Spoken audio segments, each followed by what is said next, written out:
சொல்லுகிற அரசியல் அவர்களுக்கு தெரிய வர குறைந்தது இன்னும் 1/4 நூற்றாண்டுக்கு மேல ஆகும். அவர்களுக்கு நம்ம என்ன சொல்றோம்னு தெரியும். நாம் பேசுவது வேடிக்கையா இருக்கிறது, வேடிக்கை காட்டினவன் தலைவனா தெரியும். ஒன்றும் பண்றதுக்கு இல்லை, ஒன்றும் பண்றதுக்கு இல்லை. அவர்களுக்கு தேவை கருத்து அல்ல, வெறும் கவர்ச்சி. கவர்ச்சி எவ்வளவு.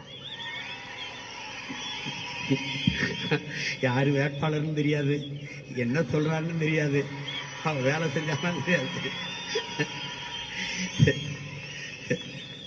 எதுக்கு போடுறோம் ஏன் போடுறோம்னு போட்டு கடைசியா வென்றவர் இவர் தான் வேட்பாளரா? விளங்கிரும்டா நாடு, டே விளங்கிரும்டா.